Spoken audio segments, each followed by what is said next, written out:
Real juice, और उसमें आगे लिखा था rich in vitamin C. But brown bread white bread से ज्यादा खतरनाक है। Diet Coke is worse than Coke, लिखना चाहिए था रिच इन शुगर। और बचपन में तो ये हॉर्लिक्स को हेल्थ ड्रिंक बोल रहे हैं, बोर्नविटा को हेल्थ ड्रिंक बोल रहे हैं, जबकि वो हेल्थ ड्रिंक नहीं है, वो डायबिटीज ड्रिंक है। सर अर्ली 20s में हेयर फॉल शुरू हो चुका है, इसका मेजर रीजन क्या है? क्या हेड एंड शोल्डर सही में आपका डैंड्रफ दूर करता है? कि सर एक डर्मेटोलॉजिस्ट इंडिया में कितना कमाते हैं? अजमल कसाब सर के पास आए थे सर से चेकअप कराने। इनफैक्ट जब वो हादसा हुआ 26/11 का 2008 में, तब हम उसी हॉस्पिटल में थे जब हमने गोलियों की आवाज़ भी सुनी है, हमने लोगों को भागते हुए देखा है, हमने लोगों टेररिस्ट को भागते हुए देखा है, पुलिस के सायरन सुने। Hey guys, I hope you guys are doing well. सबसे पहले एक मेरी छोटी सी नाराज़गी है आपसे, आपने अभी तक मेरा चैनल सब्सक्राइब नहीं करा है, सो प्लीज़ मेरी रिक्वेस्ट है इस वीडियो को देखने से पहले इस चैनल को सब्सक्राइब ज़रूर करो, बेल आइकन को दबाएं प्लीज़। सो आज के जो हमारे पॉडकास्ट में गेस्ट हैं, he is a brilliant dermatologist, one of the foremost pillars in DBMCI, one of the best motivational speakers I have ever seen, and the person who has a great journey of himself. उन्होंने skin care, hair care के बहुत सारे myths, facts बताए हैं हमें। उन्होंने nutrition को बहुत डीपली स्टडी करा है और उन्होंने देखा है कि कैसे डर्मेटोलॉजी और न्यूट्रिशन कितने क्लोजली रिलेटेड है। अगर आपकी डाइट अच्छी नहीं है तो आपकी स्किन, आपका हेयर कभी अच्छा नहीं हो सकता। और इन सारी बातों के लिए आज हम वेलकम करना चाहते हैं डॉक्टर सौरभ जिंदल का, the man himself, the legendary dermatologist, और बहुत सारी बातें करेंगे सिर्फ लेजेंड के साथ।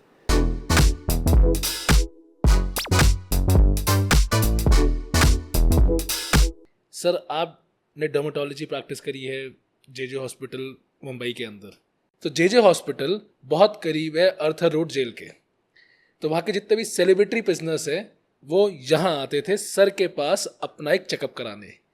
और मैं कहूँगा कि शायद एक शॉकिंग प्रिजनर की अगर बात कहूँ तो अजमल कसाब सर के पास आए थे पूरी टीम के साथ, पूरी फौज के साथ सर से चेकअप कराने। तो आज हम सुनेंगे सर के मुंह से कि उन दिनों, उस दिन सर के साथ क्या हुआ था। एक्चुअली क्या था कि जब हम ये हमेशा कहते हैं कि जब हम किसी भी चीज़ को मीडिया में पढ़ते हैं, हमें लगा ये ऐसा होगा, ये वैसा होगा, हम अपने दिमाग में ना एक इमेज बनाते हैं। अब अजमल कसाब की जब हम बात करते थे, इनफैक्ट जब वो हादसा हुआ 26/11 का 2008 में, तब हम उसी हॉस्पिटल में थे जब हमने गोलियों की आवाज़ भी सुनी है, हम अपने हॉस्टल के अंदर भी रुके थे, हम खिड़की भी नहीं खोल रहे थे कि अगर गोली अंदर आ जाए तो हमारा क्या होगा। हमने लोगों को भागते हुए देखा है, हमने लोगों टेररिस्ट को भागते हुए देखा है, पुलिस के सायरन सुने हैं, तो हम बहुत डरे हुए थे। उसके बाद सारी कहानियाँ हुई, सब लोग अरेस्ट हुए, अजमल कसाब अरेस्ट हुआ, और वो एक तरह से सेलिब्रिटी प्रिजनर बन गया था। लोग उसके बारे में बात करना चाहते, उसके बारे में जानना चाहते थे कि कौन इंसान है जो ऐसा कर सकता है। उसके बाद ये हुआ कि उसको हो गया बुखार। अब जब बुखार हुआ तो जेजे हॉस्पिटल, क्योंकि एक ऑफिशियल गवर्नमेंट का हॉस्पिटल है, बहुत पुराना, अंग्रेज़ों के ज़माने का, तो वो आया। अब इतनी फोर्टिफाइड वो जगह बनाई गई, पूरा वार्ड खाली करा गया, उसके दीवारें मजबूत करी गई, उसकी खिड़कियां बंद करी गई कि भाई अगर कूद जाए तो रिस्पॉन्सिबल कौन होगा। और जब वो बुखार में एडमिटेड था तो हम एक बार देखने गए थे, हमने तो 4 तो रजिस्टर साइन करे, हमें लगा किसी सेलिब्रिटी से हम मिलने जा रहे हैं, हम किसी बड़े आदमी से मिलने जा रहे हैं। और मन में बात तो थी कि मीडिया ने पता नहीं इस बंदे को बना जो रखा है, जो राक्षस बना रखा है, कैसा दिखेगा, हाँ। क्या इसके सींग होंगे, क्या होगा। अंदर गए, एक छोटा सा बच्चा सा था, हमें लगा यार ये है वो। हमारे दिमाग में जो इमेज थी और हमारी आंखों ने जो देखा उसमें कोई तालमेल नहीं था। हमारा दिमाग तो एक बार तो घूम ही गया, क्या ये वो बंदा है जो ये काम कर सकता है। तो बाद में जब हम वापस आए, हम आपस में डिस्कस कर रहे थे, तो हमें यही लगा कि एक बंदे को देख के हम जान ही नहीं सकते कि उसके दिमाग में क्या चल रहा है। और मेरे हिसाब से ये हमारे लिए एक बहुत बड़ी सीख है कि हम किसी को भी ना हम प्रिडिक्ट ना करें। ये बड़ा शांत सा है, कल्चर्ड सा बंदा है, ये तो कुछ नहीं कर सकता, वर्सेस जो थोड़ा सा एग्रेसिव है, ये तो यार यही कल्प्रिट होगा। तो हम नहीं जान सकते अंदर जो दुनिया है और जो बाहर आदमी दिखाता है उसमें बहुत अंतर है। तो ये मेरे लिए बहुत बड़ी एक लाइफ की स्ट्रगल्स और सीख थी कि कोई बंदा बहुत खुश दिखता है और पता लगे कि भाई उसने सुसाइड कर लिया। ये तो हम आए दिन देखते हैं। तो आप मेरी आपसे एक सजेशन रहेगी सबसे कि आप कभी भी किसी को जज ना करें just by the way he looks and the way he talks, क्योंकि कहीं ना कहीं हम गलती भी कर लेते हैं। सर मेरी तो बहुत रिस्पेक्ट है उन सारे शहीदों को जिन्होंने अपनी लाइफ कुर्बान करी थी 26/11 के लिए। आई थिंक इतना ज़्यादा सैड इंसिडेंट था वो हमारे देश के लिए। बट सर जे के अंदर आई थिंक आपको बहुत सारे सेलिब्रिटी प्रिजनर्स आपके हाथ में आए होंगे। तो सर आपकी सबसे ज़्यादा मेमोरेबल ऐसी क्या इंसिडेंट्स रहा है? एक गैंगस्टर और हुआ करते थे जिसका नाम है अबू सालेम। तो जब हम छोटे थे तो हम अबू सालेम के बारे में पढ़ते थे। वो बॉलीवुड की हीरोइंस के साथ घूमना चाहता था। मोनिका बेदी, मोनिका बेदी के साथ घूमता था, पेपर्स में आते थे। तो काम वो बुरे करता था लेकिन सेलिब्रिटी हो गया था। तो वो अपने आप को बड़ा हैंडसम समझता था कि कैसनोवा बंदा, ठीक है, हीरो नंबर 1। तो वो पकड़ा गया। पुर्तगाल का एक गैंगस्टर था, वो आया हमारे पास। जीटी हॉस्पिटल में मैं काम करता था। उस बंदे को शौक था अपनी लुक्स के बारे में, और वो सबसे ज़्यादा डिप्रेस उस बात से होता था। ये नहीं कि मैंने किसी को टपका दिया, वो इस बात से दुखी होता था कि मेरी लुक्स खराब हो रही है। तो उसके बाल उड़ने लगे थे। आज हम चाहेंगे ये चीज़ जो है, हम आजकल देख ही रहे हैं, आम जनता में हम देख रहे हैं कि बालों की बड़ी प्रॉब्लम है।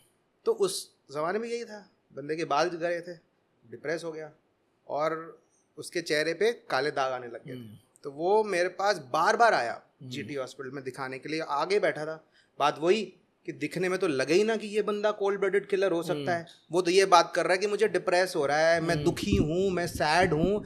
जो हमारा एक रास्ते का बंदा बात करता है कि यार मैं दुखी हो रहा हूँ लाइफ से, तो बोलता ये दुखी हो रहा है लाइफ से, जो इसके पता नहीं कितने पैसे, कितने लोगों को इसने कर रहा है, इतना powerful gangster, and he is talking about emotions and feelings.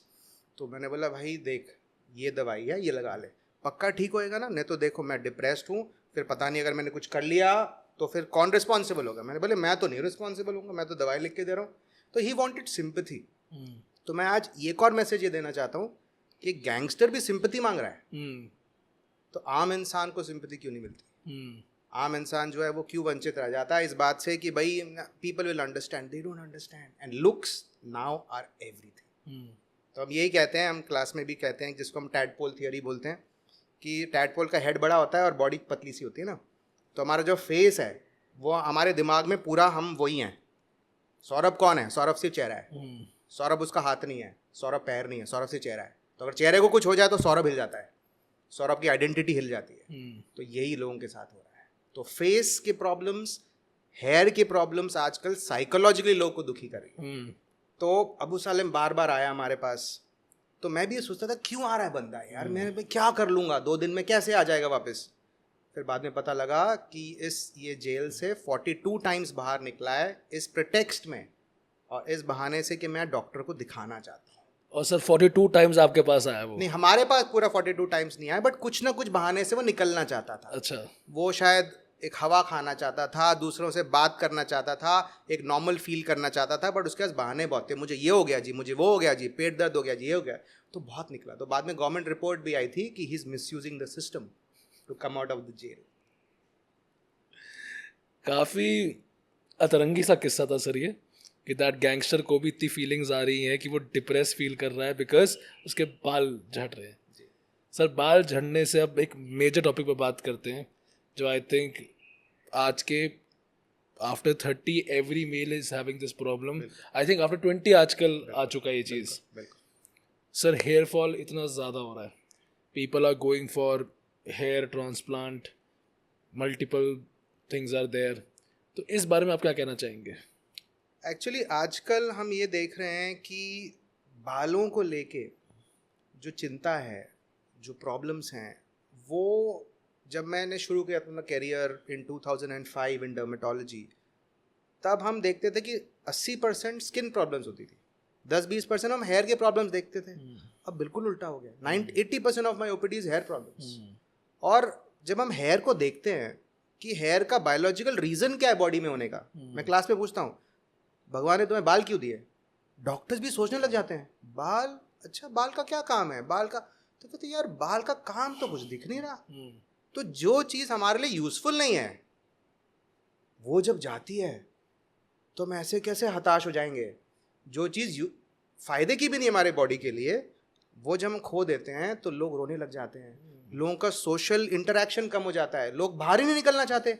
लोग क्या, हमारे बच्चे जो पढ़ाई कर रहे होते हैं, अगर उस किताब पे एक बाल गिर जाए तो किताब नहीं देख रहा होता, बाल देख रहा होता है, बाल उठा के भाई क्या गिरा क्या नहीं गिरा। तो हेयर की प्रॉब्लम्स इतनी बढ़ क्यों रही हैं? हम ये मानना चाहते हैं आज की तारीख में द मेन रीज़न, पहले ये माना जाता था कि main cause of hair loss is genetic, कि भाई पापा को अगर प्रॉब्लम है तो बच्चे को हो जाएगी। बट आज एक नई कॉन्सेप्ट आपके लिए लेके आया हूँ, मैं बताता हूँ इसको एक तुलना से बताऊंगा मैं आपको। आपके पास एक इलेक्ट्रिक का स्विच है और ऊपर बल्ब है। बल्ब अपने आप ऑन नहीं हो सकता, स्विच ऑन करोगे तो बल्ब आपका ऑन हो जाएगा। तो बल्ब को मानो हेयर की प्रॉब्लम, जो स्विच है, ठीक है, वो स्विच ऑन है कि ऑफ है, तभी आपको हेयर लॉस की प्रॉब्लम होगी। तो स्विच ऑन स्विच ऑफ क्या है? अगर आपकी जीन्स भी गलत हैं, मतलब बल्ब तो है लेकिन अगर वो ऑन ना हो तो आपको फर्क ही नहीं पड़ेगा। तो जिसको हम बोलते हैं कि जीन आपका साइलेंट है, पापा ने दे तो दिया गलत जीन, लेकिन वो साइलेंट है, आपको फर्क ही नहीं पड़ने वाला उस जीन से और हेयर लॉस होने ही नहीं वाला। अगर आपने स्विच ऑन कर दिया तो बल्ब जल जाएगा। तो इसको हम एपिजेनेटिक्स बोलते हैं अपनी भाषा में। मतलब क्या फैक्टर्स हैं जो हेयर लॉस का बल्ब को खोल रहे हैं, ऑन कर रहे हैं। एंड वो जो फैक्टर है मेनली इट इज लाइफस्टाइल। अब जब कोई डॉक्टर लाइफस्टाइल का नाम लेता है तो सुनने वाला होता है हाँ ये तो कॉमन नॉलेज में, नया क्या बता दिया तुमने। बट मैं लाइफस्टाइल को डिफाइन करूंगा प्रॉपरली कि आप समझो लाइफस्टाइल का मतलब क्या होता है। लाइफस्टाइल का मेन मतलब होता है कि it is exactly how much sugar and processed foods you are taking in life. ठीक है, अगर आपने शुगर ज़्यादा बढ़ा दिया, प्रोसेस्ड फूड ज़्यादा बढ़ा दिए, और जिसको हम पाम ऑयल बोलते हैं, ये 3 सबसे बड़े कल्प्रिट्स हम मानते हैं आज की तारीख में। ये है स्विच ऑन। तो अगर स्विच ऑन हो गया तो बल्ब ऑन, और बल्ब ऑन हुआ तो आपने ब्लेम किया पापा आपकी वजह से हो गया। पापा ने बोला मेरे वजह से नहीं हो बेटे, मेरे को तो 50 साल में बाल गए थे, तो को 17 पे कैसे जा रहे हैं। मतलब आपने ऐसा जो 17 पे किया, आपके पापा ने 50 पे किया, तो पापा 50 पे शुगर खा रहे हैं, आप 17 पे 18 पे खाने लग गए, चिप्स खाने लग गए, बिस्किट्स खाने लग गए। मल्टीग्रेन बिस्किट के नाम पे आप जो गलत खा रहे हो, आप सोच रहे मल्टीग्रेन खा लिया, बट मल्टीग्रेन में आप सोच भी नहीं सकते मैदा ही होता है। ब्रेड में मैदा ही है, चाहे ब्राउन ब्रेड खा लो, उसमें कैरेमल का कलर है, वो ब्राउन के नाम पे बिक गया।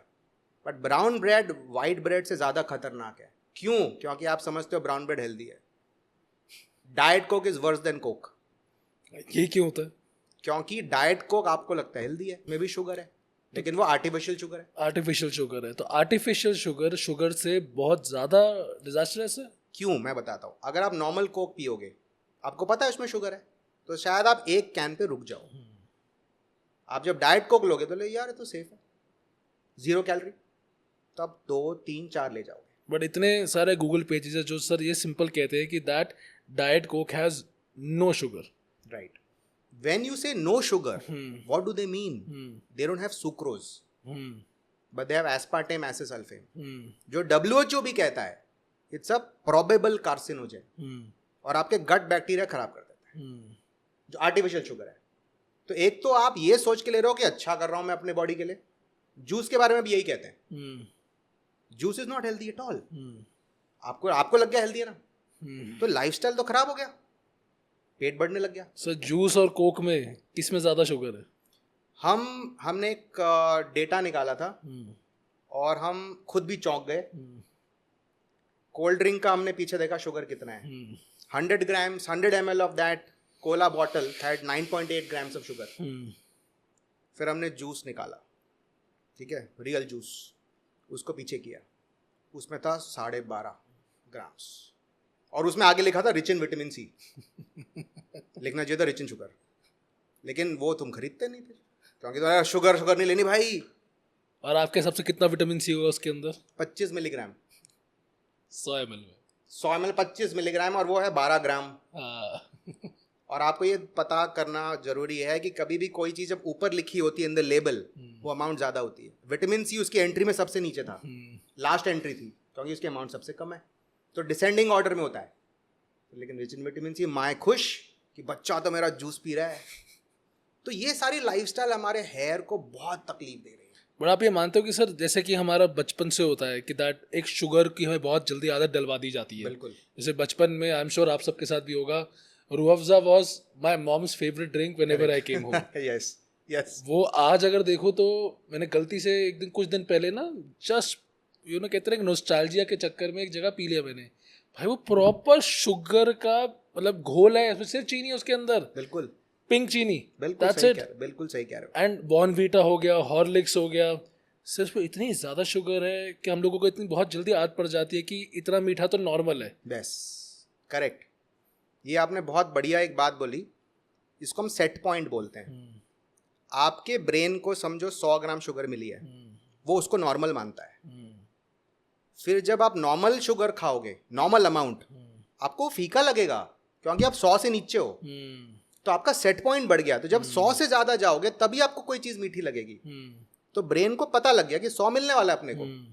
और बचपन में तो ये हॉर्लिक्स को हेल्थ ड्रिंक बोल रहे हैं, बोर्नवीटा को हेल्थ ड्रिंक बोल रहे हैं, जबकि वो हेल्थ ड्रिंक नहीं है, वो डायबिटीज ड्रिंक है। हॉर्लिक्स ले लो, डायबिटीज पहुंच जाओ। India is the diabetes capital of the world because of the problems of children. मेरी मम्मी का मेरे को याद है, मेरी मम्मी बड़ी खुश होती थी जिस दिन मैं स्कूल गया ब्रेड जैम खा के। ब्रेड खाई, जैम, जैम क्या, जैम शुगर है, फिर दूध, उसमें हॉर्लिक्स, मम्मी बड़ी खुश। और धीरे धीरे धीरे क्या हुआ, मुझे एक ही चीज़ होनी थी, इसके बाद फैटी लिवर हो गया, फैटी लिवर। मम्मी को पता ही नहीं, दारू तो पीता नहीं बेटा, तो कैसे हो गई? तो उसको क्या पता, ब्रेड और जूस जो सुबह सुबह उन्होंने पिला दिया घोल घोल के, मम्मी तो खुश, मम्मी का दिल खुश, और मेरा लिवर की तो हालत हो गई खराब।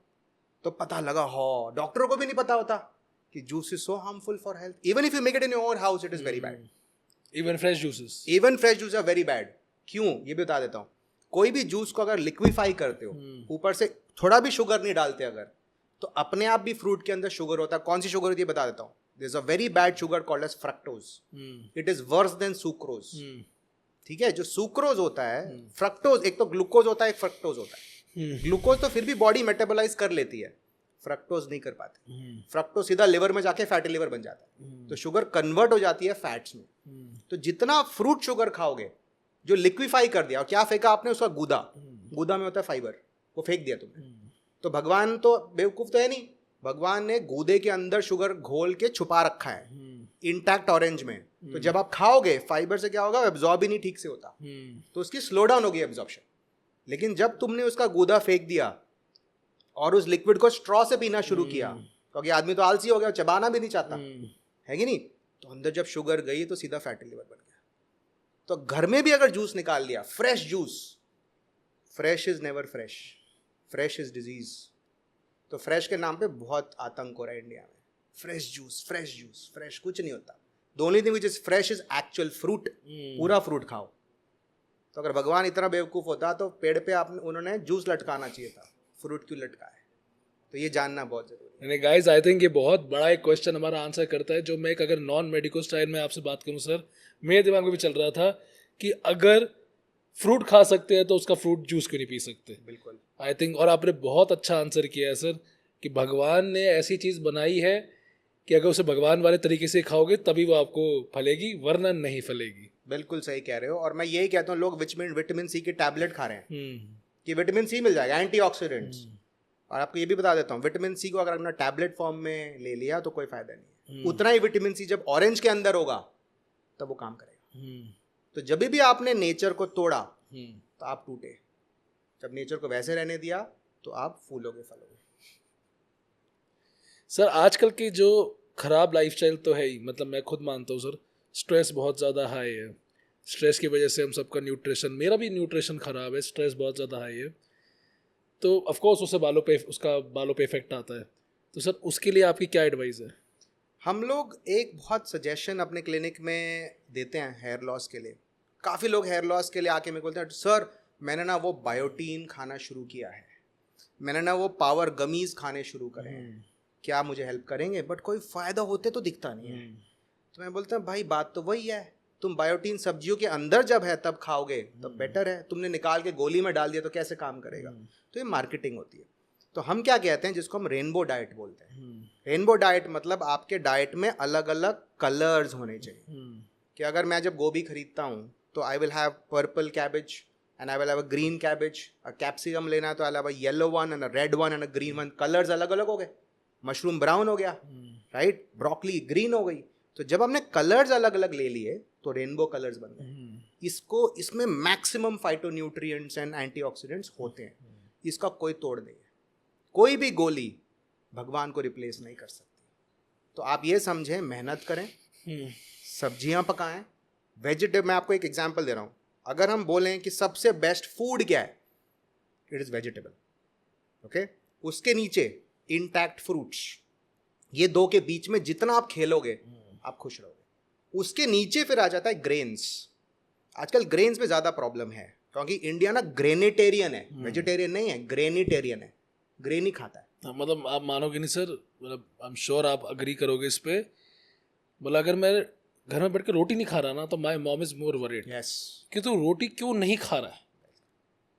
उनके लिए एक मील है अपने में कि आपको रोटी या थोड़े से चावल तो खाने ही खाने, तभी आपका पेट भरेगा, वरना भरेगा ही नहीं. बिल्कुल. इसको हम लोग 25-75 रेशियो भी बोलते हैं.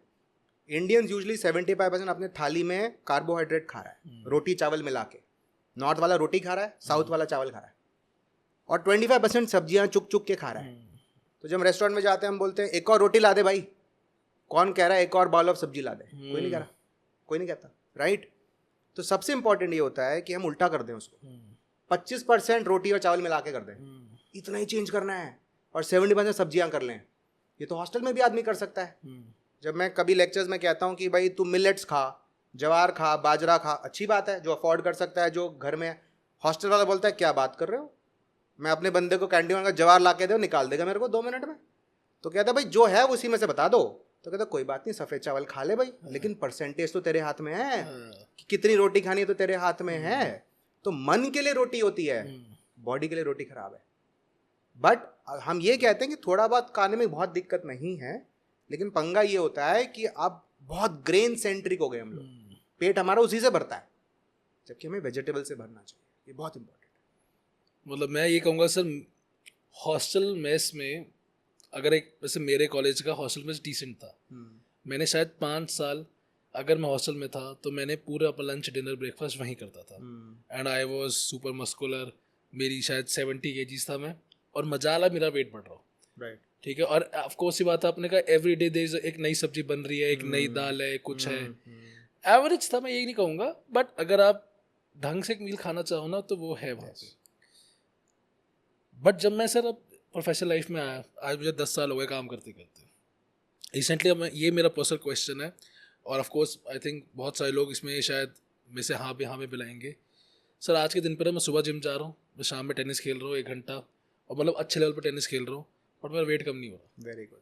मेरा सेंट्रीपिटल फैट कम ही नहीं हो रहा. यस. ऐसा नहीं मैं क्रंचेस नहीं मार रहा, मैं क्रंचेस भी मार रहा हूँ, सब कुछ कर रहा हूँ, बट आज 2 महीने हो गए करते हुए रेगुलर 1 किलो फर्क नहीं आया, और शायद वो बढ़ ही रहा है.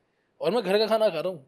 वीकेंड में पार्टी जरूर करता हूँ, कुछ जिंदगी जीनी है, ऐसे मरना थोड़ी ना है. बट मुझे लग रहा है कि दैट सर कम ही नहीं हो रहा. yes. फिर मैंने थोड़ा पढ़ा तो मुझे लगा कि मेरा कॉर्टिसोल बताया गया कि काफ़ी हाई चल रहा है, स्ट्रेस हार्मोन का काफ़ी हाई चल रहा है. सर उसका क्या तोड़ है? ये ना एक्चुअली ये जो क्वेश्चन आपने पूछा, ये इतना अच्छा question. I am so happy I asked this question, क्योंकि इस क्वेश्चन से सब जूझ रहे हैं. मैं जिस एरिया ऑफ दिल्ली में रहता हूँ उसके 1 किलोमीटर में 10 जिम है. उसी 1 किलोमीटर में इतने डाइटिशियंस भी घूम रहे हैं, फिर भी आदमी दुखी है. और जिम भर रहे हैं, लोग जिम ही करे जा रहे हैं. ऐसा क्यों हो रहा है कि in spite of exercise we are still unhealthy? तो एक ओकिनावा नाम की जगह है जापान में ना, वहाँ पे लोग 100 साल तक काफ़ी जी जाते हैं. तो क्या वो जिम जाते हैं? फिर पता लगा यार जिम तो जाता नहीं बंदा, वो कैसे 100 साल जी रहा है? कौन सा बॉडी बिल्डर 100 साल तक जी रहा है आज की तारीख में, right? So there is a myth here which I want to address. बहुत अच्छा क्वेश्चन पूछा. मेन जो आपके बॉडी के हेल्थ का जो मेन मार्कर है, अगर आप एक पॉइंट हिट करना चाहो, then it is not exercise, it is diet.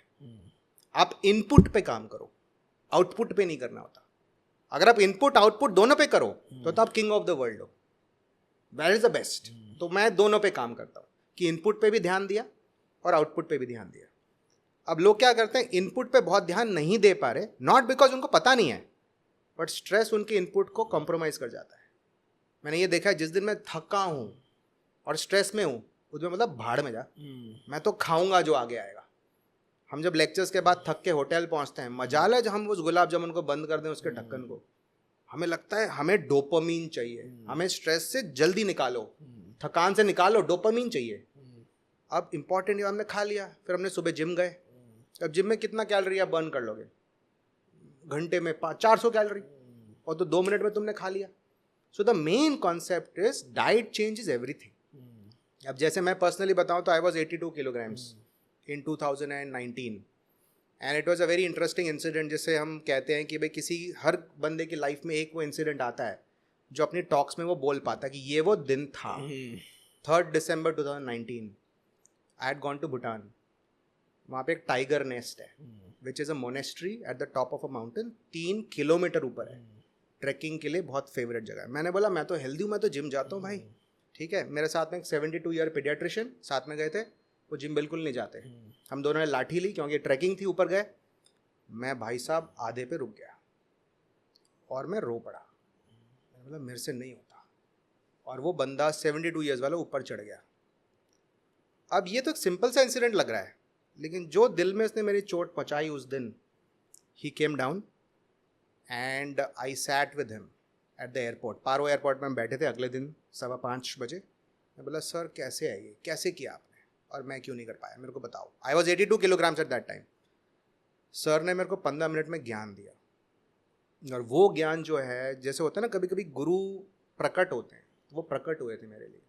तो 15 मिनट में उन्होंने मुझे दीक्षा दी उस ज्ञान की, और उस ज्ञान को 15 मिनट में जो मैंने एब्जॉर्ब किया, मुझे याद है उस दिन के बाद 8 महीने गुजरे।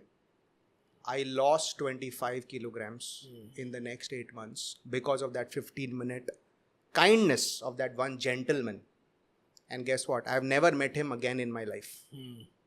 मैं आज भी उसको गुरु मानता हूँ, मेरे पास उसका नंबर भी नहीं है। तो और ये जो दीक्षा मुझे मिली, मुझे डाइट की मिली, और तब मैं भी वही था जो आम इंसान था, रोटियां पेले जा रहा हूँ, नान खाए जा रहा हूँ। लेकिन उस दिन लगा यार जिम अपनी जगह ठीक है, मना नहीं कर रहे, अच्छी चीज़ है, लेकिन diet is everything. So we should understand sugar, processed foods and palm oil, ये 3 हमारे मेजर कल्प्रिट्स हैं। एंड ईटिंग टू फ्रीक्वेंटली, हम एक एक घंटे में कुछ ना कुछ चबा जाते हैं, चाय पी लेते हैं, स्नैक्स ले लेते हैं, भुजिया ले लेते हैं। तो मैंने क्या किया, जिसको हम इंटरमिटेंट फास्टिंग कहते हैं, that is what I did. So I reduce the number of meals. सबसे पहले बात तो ये की, मैंने ब्रेकफास्ट निकाल दिया, विच इज़ अ मिथ। जो लोग कहते हैं ना breakfast the most important meal of the day, ऐसा है नहीं। तो मैंने लंच डिनर पे रहा, 16 आवर्स फास्टिंग करी। डिफ़िकल्ट था शुरू में, नो डाउट, लेकिन मेरे को पता था मुझे फैटी लिवर है, ग्रेड 2 फैटी लिवर था, एसजीपीटी बहुत बड़ा था, लिवर एंजाइम्स ख़राब थे, बहुत कुछ ख़राब था। ऊपर से हेल्दी था, अंदर से खुश नहीं था। नो मैटर मैं कितना बड़ा था, लेकिन मुझे फिर भी लगा यार कुछ ठीक नहीं है, ठीक है।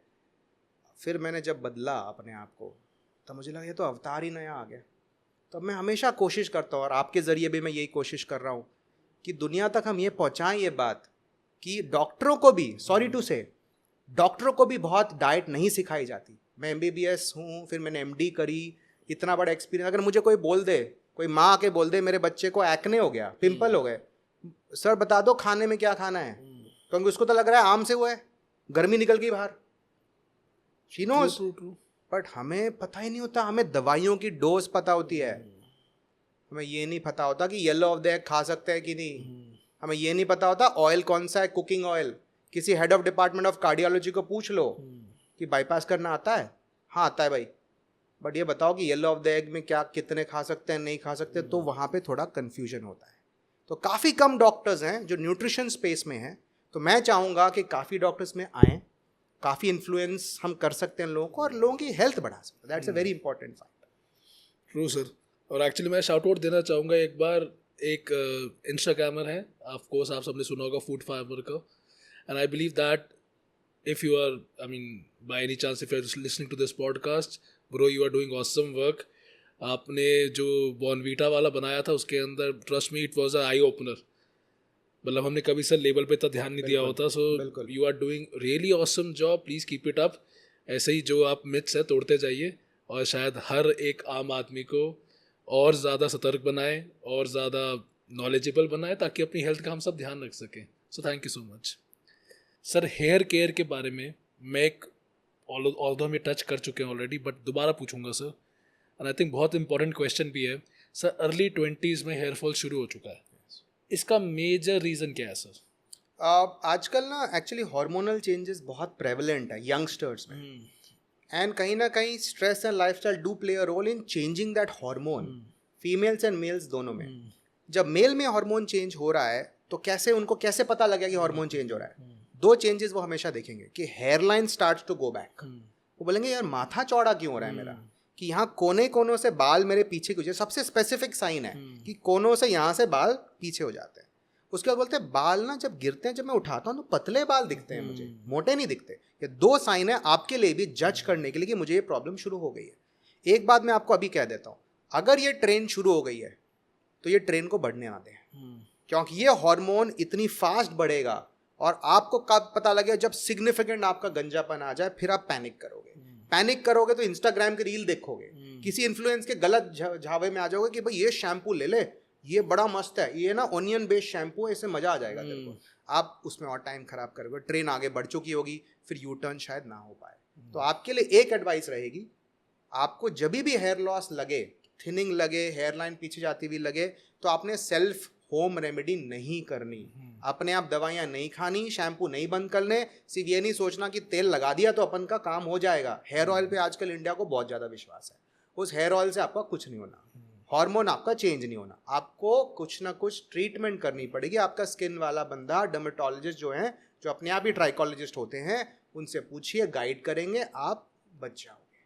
और अगर ये बात आगे बढ़ गई तो फिर ये ट्रांसप्लांट तक बात आ जाती है, फिर लोग बहुत घबरा जाते हैं। सर हेयर ट्रांसप्लांट के लिए मैंने सुना आजकल टर्की बहुत ज़्यादा चल रहा है जी। So do you think Turkey has better technology than it India? Is actually बहुत बार क्या होता है कि जैसे किसी भी रीजन में जब कोई भी टेक्नोलॉजी आती है, जैसे इंडिया में बहुत सारी टेक्नोलॉजीज बाहर से अंदर हमारे अंदर आई हैं, राइट? तो जो गढ़ है बहुत सारे हेयर ट्रांसप्लांट प्लेसेस का अब्रॉड हुआ करता था, अमेरिका बोलो, Turkey, these are very good centres for transplants, but because there are so many doctors who want to do this now in India, तो वो वहाँ से सीखे हैं, वो वहाँ पे गए हैं, और फिर then they have come back, and when they have come back then now we have very good facilities in India also. So we usually would say कि अगर कोई बाहर जाना चाहे, obviously there's no harm in doing that, but India also has very good surgeons now who are exclusively into this, क्योंकि देखो market बड़ी है, जब मार्केट बड़ी है डिमांड सप्लाई की बात है, सप्लाई तो आएगी, लेकिन जब सप्लाई आएगी तो गलत सप्लाई भी आएगी, तो आपके लिए और मुश्किल हो जाता है कि कहीं ना कहीं ये सप्लाई में कुछ गड़बड़ ना हो, तो आपकी और रिस्पॉन्सिबिलिटी मुश्किल हो जाती है। तो रेफरेंस लेके जाएं कि कोई सही काम कर रहा है, कि जो काम जिसका नहीं है वो भी ट्रांसप्लांट करे जा रहा है, तो वो आप उस चीज़ को ध्यान दें बस। तो सर आपकी एक 20-year-old इंडियन मेल को क्या एडवाइस रहेगी कि वो इस हार्मोनल चेंज में जिससे उनका हेयर फॉल होता है आगे जाकर वो बच सकें इस चीज़ से? पहला would be to sleep on time. Night में मोबाइल कम से कम देखा जाएगा, जल्दी सोया जाएगा, that's very important. 6 to 8 hours of sleep is very very vital to reduce stress, ये फर्स्ट पॉइंट हो गया। Second is to have a very healthy diet, जैसे हम रेनबो डाइट की बात कर रहे हैं, वो बहुत इंपॉर्टेंट है। थर्ड, सेल्फ थेरेपी नहीं करनी, डॉक्टर के पास जाएं, वहाँ से अपनी थेरेपी शुरू करें। ये 3 अगर आपने कर लिए और आप डिसिप्लिन से ये करते गए तो आपके हेयर बच जाएंगे। सर आपके हिसाब से परफेक्ट रेनबो डाइट क्या होनी चाहिए? वी यूजली फाइंड कि आप हर तरह की सब्जियां खाएं, हर रंगों की सब्जियां खाएं, और इस सब्जी को चबा के खाएं। हम चबा भी नहीं रहे, हम गल्प कर रहे हैं, क्योंकि आदत होगी गल्प करने की। तो चबाओ चबाओ चबाओ चबाओ चबाओ, बार बार ना खाएं, और सब्जियां हर तरह की सब्जी अच्छी है, कोई इसमें दिक्कत नहीं है। अपने को आपने सलाद खाना है, अपने नट्स खाने, अपने सीड्स खाने, अपने वेजिटेबल्स खाने, सब बहुत बेहतरीन। सर डायरेक्ट स्वॉलो करने में और चबाने में न्यूट्रिएंट का क्या फ़र्क आता है? बहुत फ़र्क पड़ता है, क्योंकि जब भी नेचर ने कोई सामान बनाया तो फाइबर के अंदर बनाया, उसको तोड़ोगे कैसे, रिलीज कैसे होगा कोई भी चीज़? तो जब आप चॉप करोगे, हमने नाइफ से चॉप करते हैं बाहर, मुंह में आपका चॉपर क्या है? दांत है। तो अगर आप चॉप नहीं कर रहे तो डाइजेशन शुरू नहीं होती माउथ में। और एक और बात, जब वो जो फाइबर है माउथ के बैक्टीरिया को भी चाहिए, माउथ में भी तो बैक्टीरिया, वो भी तो जीना चाहता है, वो कैसे जिएगा? गल्प कर लिया तो उसको खाना ही नहीं मिला। तो बहुत सारी ओरल प्रॉब्लम्स, गम प्रॉब्लम्स हो रही हैं, क्योंकि आप मुंह में उस चीज़ को टाइम लेके नहीं चबा रहे, आप अंदर ले लेते हो, तो वहाँ की जो आपकी एनवायरनमेंट है वो ठीक नहीं होती, खराब हो जाती है। सर एक कॉन्जर्वेटिव तरीका और आजकल मार्केट में चल रहा है, दैट बहुत सारी योगा की क्रिया है जिनसे आप हेयर फॉल रोक सकते हो। जी सर मिथ या फैक्ट? योगा को मैं नहीं मानता कि वो हेयर लॉस पे बहुत ज़्यादा डायरेक्टली हेल्प करता है। हेयर लॉस आप कम करना चाहें, ट्रीटमेंट इज़ इंपॉर्टेंट। योगा उसको सपोर्ट के लिए यूज़ कर सकते हैं, हेल्थ के लिए। लेकिन आप बोलो कि उसकी वजह से मेरा हेयर लॉस रुक जाएगा, मैंने तो ये क्रिया कर ली, वो कर ली, सर नीचे कर लिया, ब्लड सप्लाई बढ़ गया मेरा, तो सर पे फॉलिकल्स पे ब्लड सप्लाई बढ़ गया, उससे कुछ नहीं फर्क पड़ने वाला। So don't bank on it is my advice. करें, हेल्थ सपोर्ट करने के लिए करें, हेयर लॉस पे उसका कोई स्पेसिफिक रोल नहीं है। तो सर अगर मैं आज आपसे पूछूं कि हेयर फॉल के सर क्या ग्रेडियंट है, कि एक अगर नॉर्मल इंसान को देखना हो कि वो बॉल्डिंग की तरफ बढ़ रहा है नहीं बढ़ रहा, तो सर उसे क्या चेक करना चाहिए? बेसिकली जब शुरुआत होती है तो सबसे पहले वो ये देखेंगे कि तो हेयर लाइन पीछे जा रही है, ये स्टेज 1 हम लोग कहते हैं। थोड़ी सी हेयर लाइन, आप बोलो यार फोटो में ना माथा चौड़ा दिख रहा है, फिर जब बढ़ता है तो कोनों से बाल आपके जाने लग जाते हैं, ये फिर प्रोग्रेस हो गया। जब और आगे बढ़ते हो तो ये ऊपर का जो क्राउन एरिया है, यहाँ पे गंजापन और पतला होने लग जाता है कि आप सेपरेट करो तो आपको स्किन दिखने लग जाती है। उसके बाद ये इतना पतला हो जाता है कि कोने के बाल फिर भी बच जाते हैं और पीछे के बाद बढ़ जाते हैं। जब लास्ट स्टेज में पहुंचते हो तो सिर्फ कोने और पीछे के बाल बचते हैं, ऊपर के आपका पूरा गंजापन हो चुका होता है। फिर आपको जाग आती है कि कुछ करना चाहिए, तब तक it is already too late. उस टाइम पे सिर्फ ट्रांसप्लांट आपको हेल्प करता है। तो ऑब्वियसली जब आपके पीछे के बाल गए ही नहीं हैं तो ट्रांसप्लांट वाला भी क्या करेगा, पीछे से बाल लेगा और आगे उसको ट्रांसप्लांट कर देगा, कि पेड़ को एक जगह से उखाड़ा और दूसरी जगह पे डाल दिया। लोग हमसे ये पूछते हैं कि क्या ये जो नए बाल हमने डाले क्या ये गिर जाएंगे, क्या हम बार्बर के पास जा सकते हैं, क्या शेविंग करा सकते हैं? बिल्कुल करा सकते हो। ये जो बाल हैं आपके नहीं गिरेंगे, क्योंकि ये अलग क्वालिटी के होते हैं। जो ऊपर के बाल अलग होते हैं, पीछे के बाल भगवान ने अलग दे रखे हैं। तो उसका फ़ायदा उठा के ट्रांसप्लांट सर्जन पीछे के बाल आगे डाल रहा है। तो इसलिए काफ़ी इफेक्टिव थेरेपी है। लेकिन क्योंकि सर्जरी है तो लास्ट स्टेज में करना, एडवांस स्टेज में करना बेटर होता है, शुरू में नहीं करवाते। तो सर ट्रांसप्लांट में आज के दिन पे सबसे लेटेस्ट टेक्निक कौन सी चल रही है? एक्चुअली पीछे जो है, एक तो सर्जरी जो होती है, एक तो स्कार वाली सर्जरी होती है जिसमें कट करी जाती है और काफ़ी बड़ा एरिया लिया जाता है। इट ऑल डिपेंड्स ऑन कि कितने बाल ट्रांसप्लांट होने हैं। 4000 ग्राफ्ट करने हैं, 5000 करने हैं, 2000 करने हैं, उस हिसाब से पीछे का एरिया कटता है। तो जो टेक्नोलॉजी है वो एडवांस होती जा रही है ताकि वो क्वालिटी ऑफ हेयर्स हमें बेटर मिले। फॉलिकुलर यूनिट होता है जिसको एक्सट्रैक्शन बोलते हैं या ट्रांसप्लांट बोलते हैं, दोनों टेक्निक्स पॉसिबल हैं डिपेंडिंग ऑन कितना बाल हमें ट्रांसप्लांट करना है। That really determines the number of hours, number of grafts that we have to take. Sir मेरा ना एक बहुत, मैं कहूँगा यूनिक सवाल है सर। मैंने कितने लोग देखे हैं हमारी इंडस्ट्री में हैं जिन्होंने हेयर ट्रांसप्लांट कराया, पर आपको दिख जाता है कि दैट इज नॉट नेचुरल, जी, but it gives you a vigour back, अच्छे लगते हैं वापस से। बट सर जैसे कि अब सलमान खान है, सलमान खान एक टाइम पे बहुत गंजे हो चुके थे। उन्होंने कितनी बार कराया होगा हेयर ट्रांसप्लांट कि उनके बिल्कुल थिक लश हेयर दिखते हैं अब फोटोज के अंदर, मतलब वीडियोस के अंदर भी कहूँगा। जी जी जी। बहुत सारे टेक्नोलॉजीज हैं to give you back the hair. Transplant is one of the technologies. Transplant से आप उतनी डेंसिटी पे नहीं आ सकते जितनी आप डे 1 पे भगवान ने आपको दी थी। तो हेयर एक्सटेंशंस होते हैं, हेयर विग्स भी यूज बहुत अच्छे अच्छे आजकल आ गए हैं। सो बहुत सारे पैचेस आ गए हैं, जैसे हेयर के फाइबर्स आ गए हैं जिसमें आप पाउडर होता है जिसमें आप बस छिड़क लो और उसके ऐसे कवरिंग होती है कि भाई एकदम क्लोज ना जाओ तो पता भी ना लगे।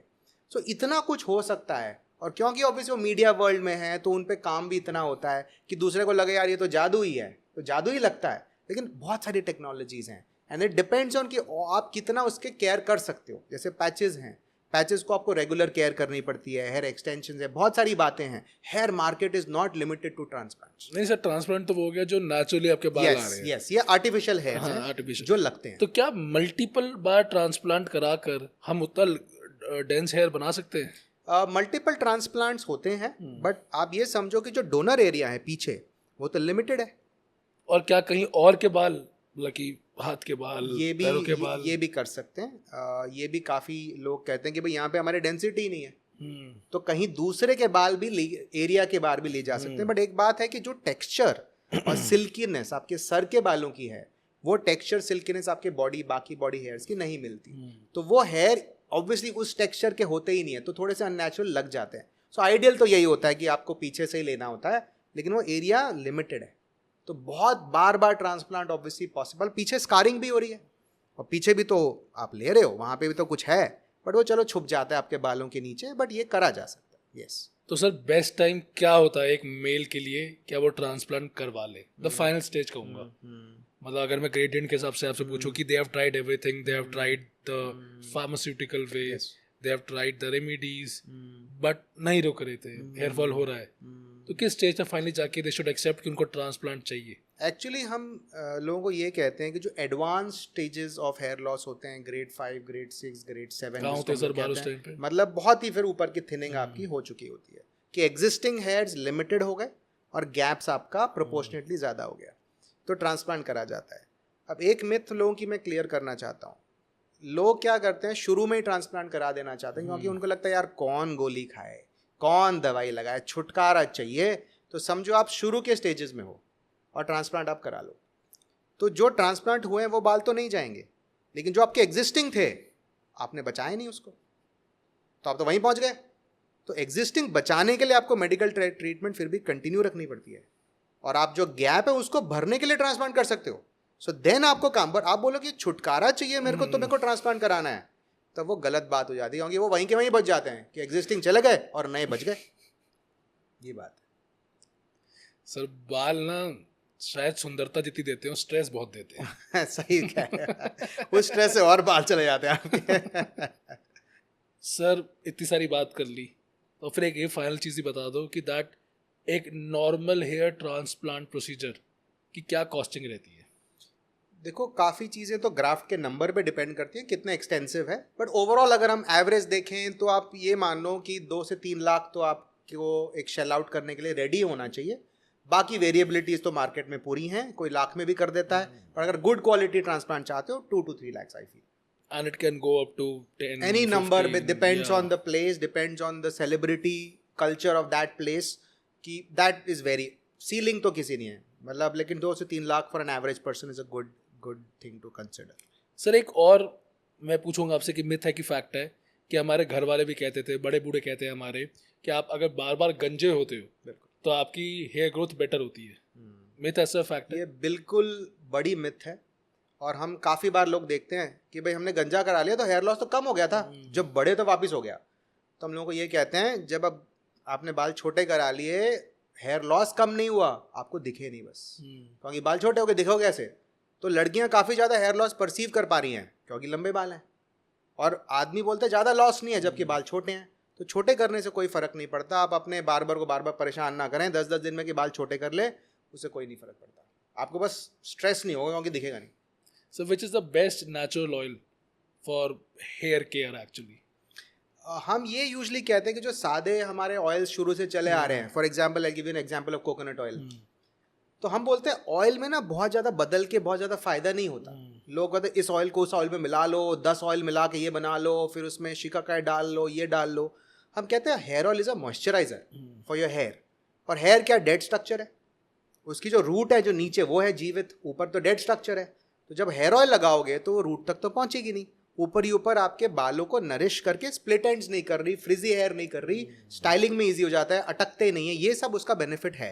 बट आप बोलो कि हेयर ऑयल से मेरा हेयर लॉस रुक जाएगा, हेयर ऑयल करने से, मसाज करने से ब्लड सप्लाई बढ़ेगा, हेयर लॉस कम हो जाएगा, ये ठीक नहीं है, इस पर विश्वास ना करें। हेयर लॉस के एक्चुअल कॉजेज होते हैं, उस पर डील करें, सिर्फ एक गिमिक ना करें कि भाई हम ऊपर से शैम्पू लगा लें, कोई अच्छा सा 1000 रुपये का शैम्पू कर लें, एक्जॉटिक शैम्पू, हेयर ऑयल कोई नया खरीद लें, इससे कोई नहीं फ़र्क पड़ने वाला। तो सर एक चीज़ कही जाती है कि हम लोगों को रोज़ शैम्पू करना चाहिए, मिथ या fact? I would not recommend that.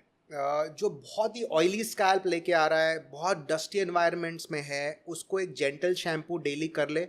But apart from this person, अगर जैसे हम लोग तो एलाइट क्लास होगी, जो आज इस पॉडकास्ट को देख रहा है वो मैनुअल लेबरर तो है नहीं, वो रिक्शा तो चला नहीं रहा, तो क्या उस पर इतना ऑयल सर पे आ रहा है? वो तो इसी एनवायरनमेंट में IT प्रोफेशनल है, तो उसको ज़रूरत नहीं है इतना आपको हेयर वॉश करने की। आप अपने देखें इरेगुलर, मतलब not a very regular hair loss, hair wash is better, occasional कर लें, हफ्ते में 2 बार 3 बार कर लें, that is more than sufficient.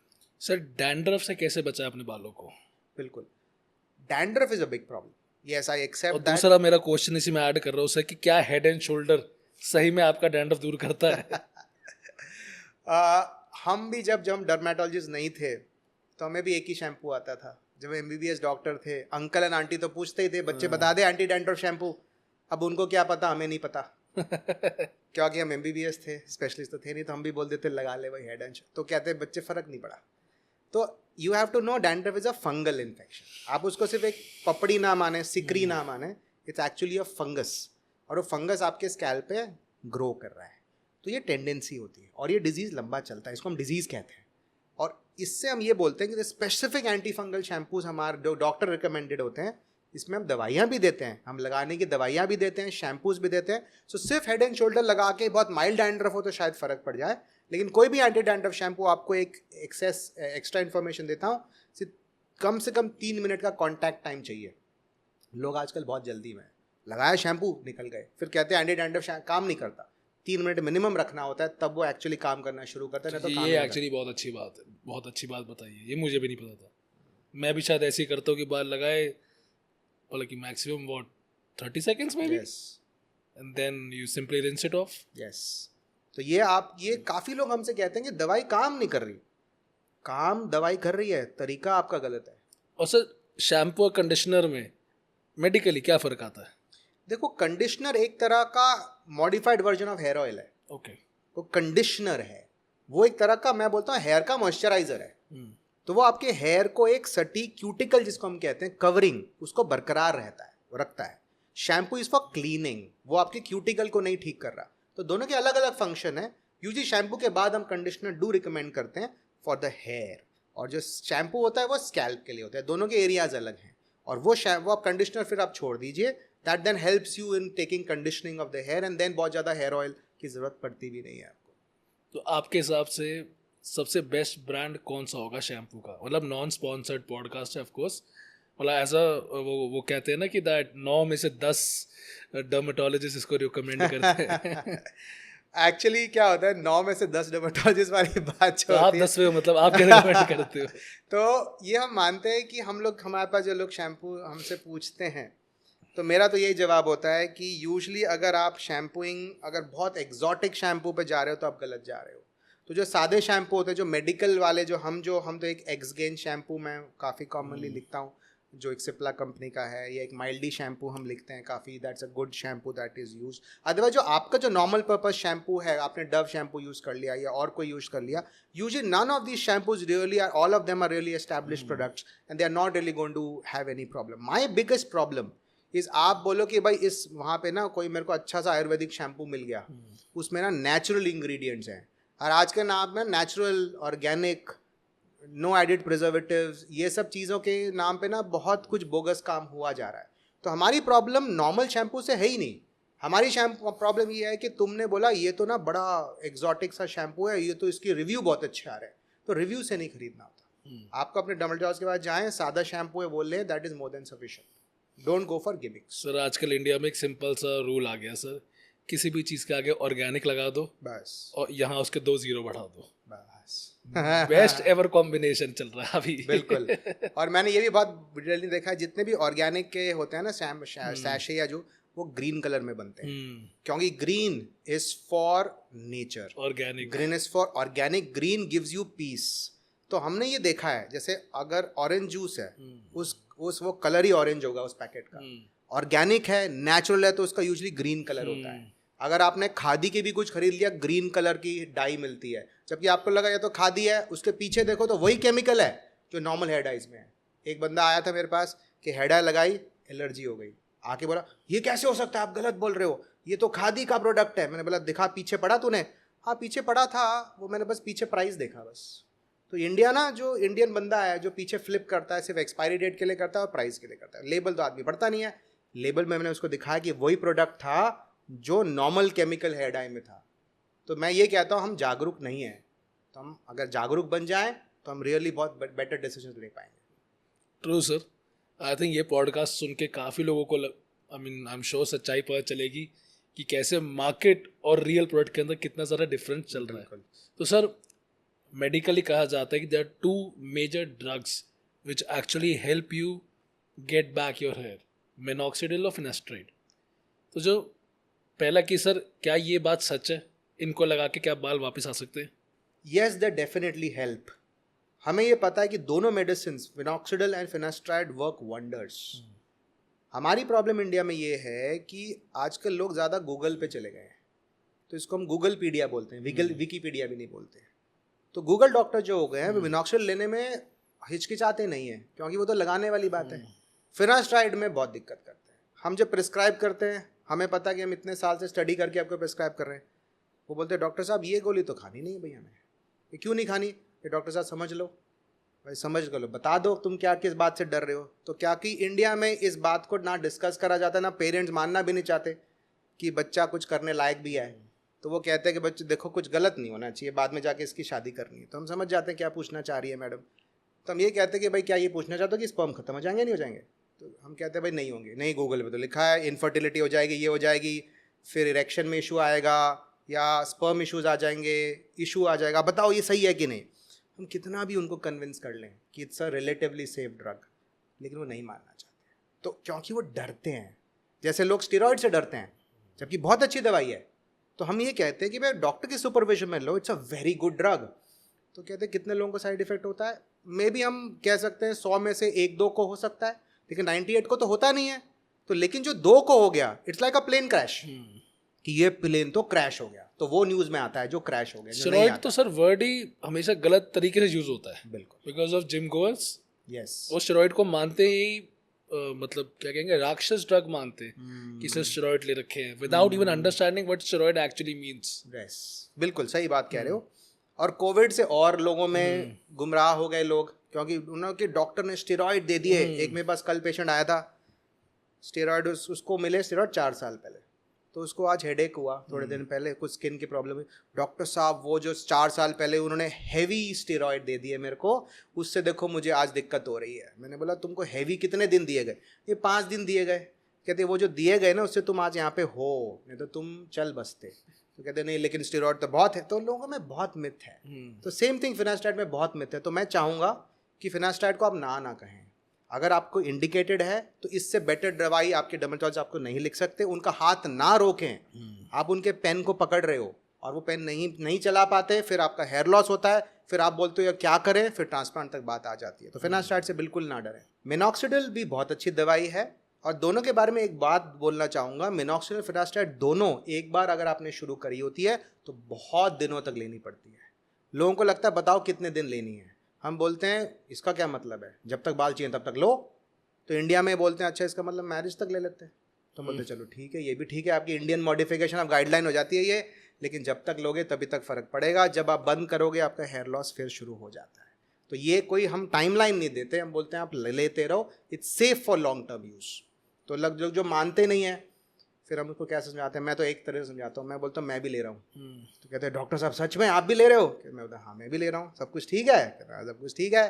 तब वो मान जाते हैं कि कुछ हुआ नहीं सर को, तो सर खुद ले रहे हैं तो मैं भी ले सकता हूँ। So that's how I convince you. You become the model for them. I become a brand ambassador. Brand ambassador.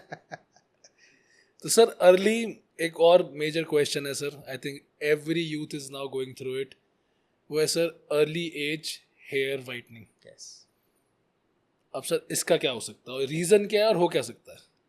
White hair को हम प्रीमेच्योर एजिंग ऑफ हेयर्स बोलते हैं। तो जैसे आपकी स्किन एजिंग होती है वैसे बाल भी एजिंग होती है। आपके 50 साल के पापा की एजिंग हुई थी, हम तो 17 साल पे एज हो रहे हैं। क्योंकि जो हार्मोनल चेंजेस हम देख रहे हैं, जो आपके हेयर लॉस क्रिएट कर रहे हैं, न्यूट्रिशनल इम्बैलेंसेस हम देख रहे हैं, copper deficiency, zinc deficiency, biotin deficiency, iron deficiency, vitamin D deficiency, which is such a big problem nowadays. हम इंडोर्स हैं, विटामिन डी मिल ही नहीं रहा।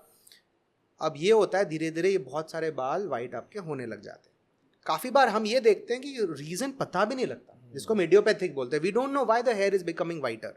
फिर लोग बोलते हैं करें क्या भाई? तो हम बोलते हैं देखो खाना अच्छा करना है, लाइफस्टाइल फैक्टर्स हम कहते ही हैं।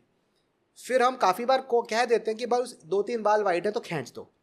जैसे हम कहते हैं, माँ बाप जो साथ में आ रहे होते हैं 17 साल बच्चे के पास, वो आंखें फाड़ के देखते हैं कि ये क्या बोल दिया सर ने, कि अगर मैंने बाल खींच दिए तो बाकी बाल सफ़ेद हो जाएंगे। ये पहली बात तो मिथ मानूंगा, this is not right. If you want to colour that hair black, फिर बोलते हैं कि बाकी बाल भी वाइट हो जाएंगे फिर से। अगर मैंने इसको हेयर डाई एक बार कर दिया और फिर छोड़ दिया तो पूरे बाल सफ़ेद हो जाएंगे। ये बेसिकली ये भी एक मिथ है। तो पहली बात तो ये समझो कि अगर आपके लेस देन 10% बाल वाइट हैं तो you can colour it, no problem. But उसमें ये देखेंगे पीपीडी नाम का जो केमिकल होता है वो हेयर डाई में ना हो, पैराफिनाइलिन डायमाइन। और अगर है तो पहले टेस्ट कर ले कान के पीछे, अगर इचिंग हो रही है तो अब इसको ना यूज़ करें। तो आप ब्रांड पे मत जाएं कि ये ब्रांड इंपोर्टेड ब्रांड है और ये ब्रांड नेचुरल खादी आयुर्वेदिक। नहीं, टेस्ट करें, अपनी टेस्टिंग खुद कर लें, इशू नहीं है तब यूज़ करें, but it is safe to use. चलिए सर, अब स्किन पे आते हैं। जैसे मुझे लगता है कि I have not seen a better dermatologist than you. I am sure आप सर इस वक्त बहुत सारे केसेस देख रहे हो, ऑफ कोर्स ही बात है सर, इतना एक्सपीरियंस है आपका। सो सर, आपके हिसाब से what is the best way to maintain a healthy skin? Usually we always say the pillars, इसको हम 3 पिलर्स बोलते हैं for a healthy diet, for a healthy skin. The first is to reduce all forms of sugar and processed foods and palm oils. That's we usually say that all the time. Second is to have a lot of vegetables. That gives you antioxidants. Third, to basically focus on a lot of strength training. Even for females, उनको weight उठाना चाहिए. They are always very happy with walking, maybe a bit of jogging, क्योंकि उनको लगता है डोले बन जाएंगे. बट ये समझो कि muscle strength is different from hypertrophy. तो मोटे मोटे नहीं होते, लेकिन अगर ये 3 आप कर लोगे तो आपकी बॉडी हेल्दी है. तो सिर्फ आप स्किन हेल्दी नहीं कर सकते, अगर बॉडी हेल्दी करोगे तो ही स्किन हेल्दी होगी. जैसे हम बोलते हैं कि क्या हम सिर्फ बेली फैट हटा सकते हैं by doing crunches? That is a myth.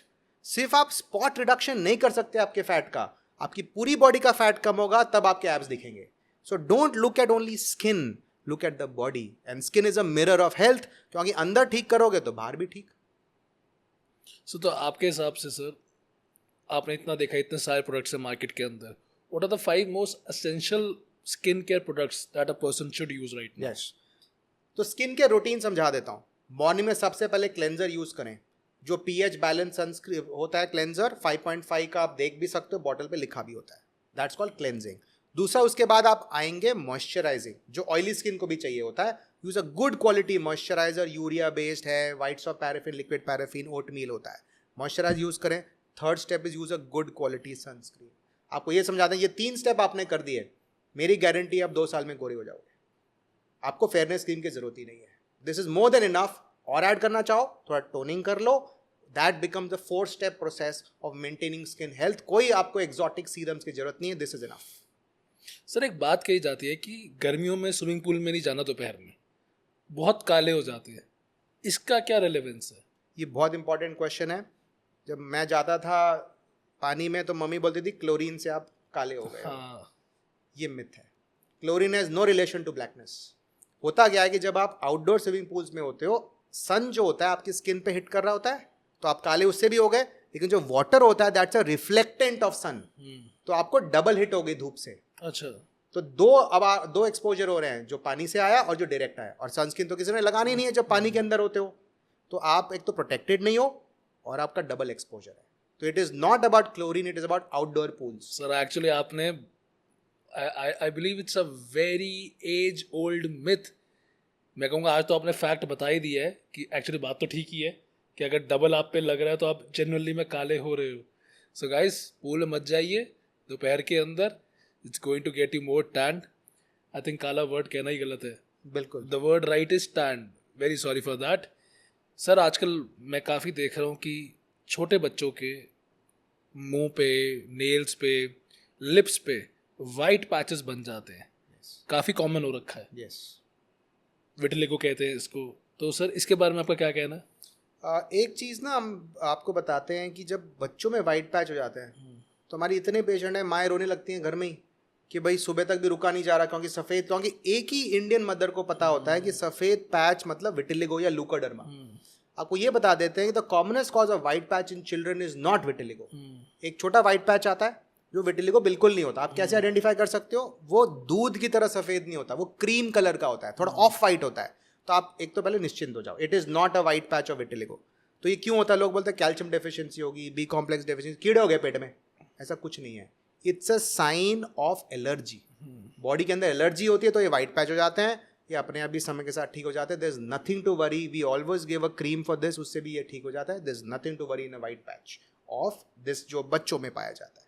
जो विटिलिगो की बात कहते हैं, विटिलिगो एक डिजीज़ है जिसको आपको इलाज अच्छे से करना चाहिए. थोड़ी मिथ है कि खट्टा खाने से हमारे को विटिलिगो बढ़ गया, हम तो आजकल ना नींबू नहीं खा रहे, हम तो दही नहीं, क्योंकि सफ़ेद खाए तो सफ़ेद हो जाता है. ऐसा लोग गलत मानते हैं, ऐसा कोई रिलेशन है नहीं. So vitiligo is easily treatable provided आप हमारे पास जल्दी पहुँचाएं. So don't worry about this disease. तो सर, एक पुरानी बात चली आ रही है सदियों से, आई थिंक, कि विटिलिगो का सबसे बड़ा एक कारण क्या होता है? Bad food combination. यस.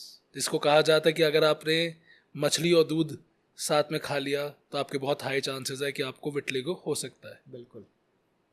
ये मैं बुरा गलत नहीं मैं बोलूँगा, मैं भी इसका विश्वास करता था जब तक मैंने डॉक्टरी पास नहीं करी थी। अब हम इस बारे में हंसते हैं, but it's nothing to be laughed at, because India मानता है इस बात को, और ये बिल्कुल बड़ी मिथ है। इसमें कोई कॉम्बिनेशन में कुछ बैड फूड गर्मी कर गई, खाना अंदर गर्म कर गया, ये हो गया, ये मिथ है। विटिलिगो इम्यूनिटी डिजीज है और उसको इम्यूनिटी के ठीक करने से हम ठीक करवाते हैं। इसमें bad food combination is a complete myth. Sir मैंने यही देखा है, अब बात करी जाए तो India is a fairness crazy market. आज भी सर हर जगह ये लिखा होता है, looking for a fair slim homely girl matrimonial के अंदर। तो इसकी वजह से इतने सारे ब्रांड्स हैं जिन्होंने सिर्फ फेयरनेस को लेकर अपनी पूरी मार्केटिंग स्ट्रैटेजी बनाई है। I think you all can understand which brand I am talking about. Shahrukh Khan ambassador बन चुके हैं, सारी मेजर एक्ट्रेसेस तो हमेशा से उनकी रही है ब्रांड एम्बेसडर। तो आपका एज अ डर्मेटोलॉजिस्ट क्या मेडिकल ओपिनियन है सर? हम इस ट्रेंड को बहुत वरिंग ट्रेंड मानते हैं, क्योंकि how many Indian actresses do you know who are dark? Usually will find कि प्रीमियम है एक फेयरनेस, और उसकी प्रेशर को जो लो तबके का बंदा है वो भी उतना ही फील करता है जो हाई तबके का बंदा फील करता है। ऐसा नहीं है कि एलाइट पर्सन फील नहीं करता। और उसमें ना people are willing to go to any extent. हमारे पास तो लड़कियां माँ लेके आती हैं कि लड़का देखने जाना है, तो इस लड़की का कुछ कर दो, फेस पे कुछ करा दो ताकि इसका एक शेड हम फेयर कर दें। तो शादी के लिए बार्टर सिस्टम चल रहा है कि भाई इसकी शादी अच्छी जगह हो जाएगी क्योंकि ये गोरी बन जाएगी। और हमारी एक प्रॉब्लम आपके लिए कह देता हूँ, आजकल ना स्टेरॉइड्स को बहुत यूज़ करा जा रहा है, जो केमिस्ट जो हैं बिना प्रिस्क्रिप्शन के एज फेयरनेस क्रीम्स दे रहे हैं। क्योंकि स्टेरॉइड का एक साइड इफेक्ट है कि आपकी स्किन को पतला कर देता है और पतली स्किन गोरी दिखाई देती है।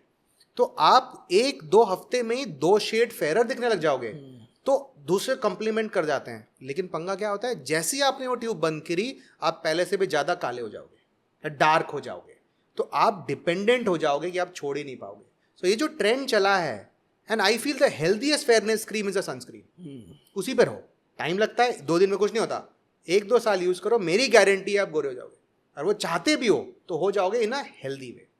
But don't use steroid creams, don't use depigmenting products, don't use Instagram reels to decide what to buy. People are buying vitamin C serum, hyaluronic acid serum. Use a sunscreen. That's more than efficient.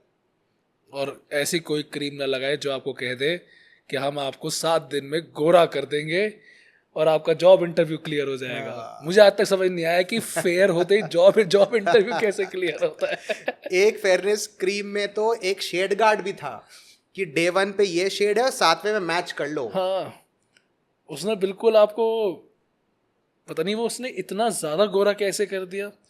और I think तभी हमें ये सारे YouTubers चाहिए, food farmer जैसे, जो हमें सच्चाई बताए। जी बिल्कुल। फूड फार्मर को मैं इन्फ्लुएंसर नहीं कहता, उसको डी इन्फ्लुएंसर कहता हूँ। कि जो हम गलत इन्फ्लुएंस हो गए हैं उससे हमें वो हटा रहा है।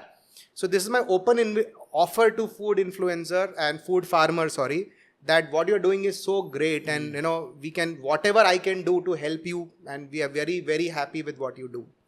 और प्लीज़ याद रखिए कि इंटरव्यू नहीं क्लियर होगा, चाहे आप डार्क हो चाहे फेयर हो, उसके लिए पढ़ के ही जाना पड़ेगा। और शादी का इंटरव्यू भी क्लियर नहीं होगा। हाँ, शादी का इंटरव्यू भी क्लियर नहीं होगा। तो सर मैंने आपसे बहुत सारी डर्मेटोलॉजी की बातें करी, आई थिंक हम सबको बहुत मज़ा आया। बट अब एक मेजर क्वेश्चन पे आते हैं सर। ये सारे उन मेडिकोस के लिए है जो आप जैसा एक दिन महान डर्मेटोलॉजिस्ट बनना चाहते हैं।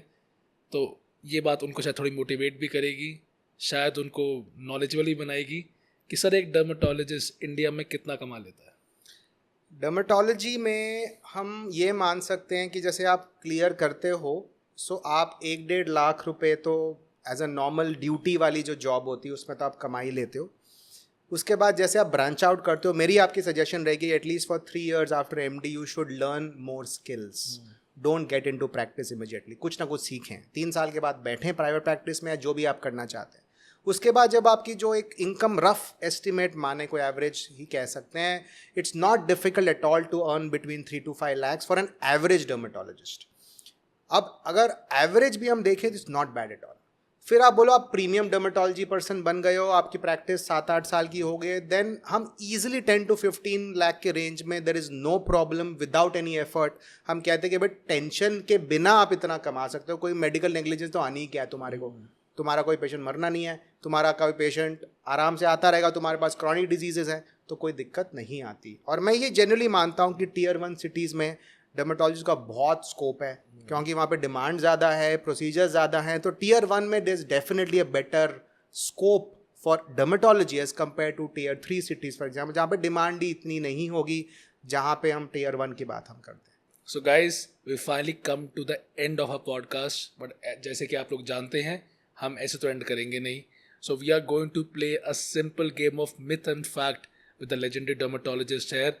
मैं कोशिश करूंगा कि जितने मैक्सिमम मिथ्स और फैक्ट्स है वो कवर कर सकूं सर के साथ। तो here comes the very first question for the day. तो सर आपके लिए मेरा पहला सवाल है, क्या तेल लगाने से सच में बाल स्ट्रांग होते हैं? मिथ या फैक्ट? Myth, definitely myth. तेल कंपनियां तुम्हारे को तेल ही लगा रही हैं। सर फेशियल करवाने से चेहरा गोरा होता है? Myth, definitely not. फेशियल कराने से कोई कलर चेंज नहीं होता आपको, सिर्फ ऊपर ये क्लीनिंग लुक आती है but no change of colour. Sir does loofah help in removing dead skin? मैं ये गलत मानता हूँ। बेसिकली ये डेड स्किन निकालने के चक्कर में आप स्किन को और पिगमेंटेड और काला कर देते हो। सर केराटिन ट्रीटमेंट आजकल बहुत चल रहे हैं, हेयर स्पास चल रहे हैं, मतलब सलून वाले कुछ भी बेच रहे हैं आपको। सर जेन्युइनली में कोई फ़ायदा हो रहा है उनका? आई वुड नॉट से, ये मिथ है, इस पे ज़्यादा ना जाएं। ऑलरेडी आपके हेयर्स वीक होते हैं because of multiple other factors, उस चीज़ से और आपकी हेयर लॉस में बढ़ोतरी हो सकती है। मतलब हेयर स्पा तो इतना केमिकल यूज़ कर रहा है, केराटिन इतना केमिकल यूज़ कर रहा है, how can they be good at all? Because marketing makes them look good. हाँ, anything can be made look good if you think, और वो सेलिंग कर रहे हैं and they are very good at selling. Plus you want to have a short quick treatment कि भाई ऐसा करने से मैं ठीक हो जाऊँ। Temporarily you will feel better but it might be bad on the long run. And ये सलून्स आजकल केमिकल पील कर रहे हैं जी, ये बहुत वरिंग ट्रेंड है। You should please don't go to this salons to get your Botox and fillers and laser hair removal. Please go to your qualified dermatologist. उसका काम है पायलट को आपका प्लेन उड़ाने दो, खुद मत प्लेन उड़ाओ। बहुत अच्छी बात कही है सर। सर एक बहुत वियर्ड चीज़ पड़ी थी मैंने, तो मैं पूछता हूँ कि आजकल पिलो भी इफेक्ट करता है आपका स्किन, आपका हेयर? ये मिथ है बिल्कुल। हाँ, डेफिनेटली डजंट रियली मैटर। आपको गुड नाइट स्लीप चाहिए, पिलो पे ना जाएं। आप अपने 6 से 8 घंटे की स्लीप लें, एडिक्वेट वाटर लें, 2.5 litres minimum, that should be more than enough. Sir does hard water cause more hair fall? We do have some data yes that कहीं हार्ड वाटर से आपके हेयर टेक्सचर में तो डेफिनेटली फर्क पड़ता है, फ्रिजी हेयर्स हो जाते हैं, then they might contribute to breakage. ठीक है सर, इसी के साथ हमारा आज का पॉडकास्ट ख़त्म होता है। Thank you so much sir, इतनी सारी मीनिंगफुल बातें करी आज अपने हमारे साथ, बहुत आई ओपनिंग बातें बताई। मतलब आप अजमल कसाब से मिले, उनका एक साइक एवेल्यूएशन बताया, आपने हमारी उसमें आंखें खोली। So I believe it was a very very knowledgeable podcast. I am sure आप लोगों को पसंद आया होगा। एंड अगर आपको कोई भी फीडबैक है please put it down in the comment section. अगर आपने चैनल सब्सक्राइब नहीं करा है तो प्लीज़ मेरी छोटी सी रिक्वेस्ट है, एक बार चैनल सब्सक्राइब करिए and you will get to see more and more knowledgeable podcast happening here with some great legendary doctors. और आने वाले टाइम में मैं इंडिया के सारे लेजेंडरी डॉक्टर्स को ही इस प्लेटफॉर्म पे लेकर आऊँगा। आपको सारी नॉलेजेबल बातें मिलेंगी इस प्लेटफॉर्म पे। So please help me make this, ताकि और अच्छे डॉक्टर्स इस पे आ सके। एंड हुएवर यू वांट कि जो हमारे नेक्स्ट गेस्ट बने, आप प्लीज़ लिखिए कमेंट सेक्शन में। I will try my best कि मैं उनको यहाँ लेके आ सकूँ। सो thank you so much, God bless you and best of luck for your exam.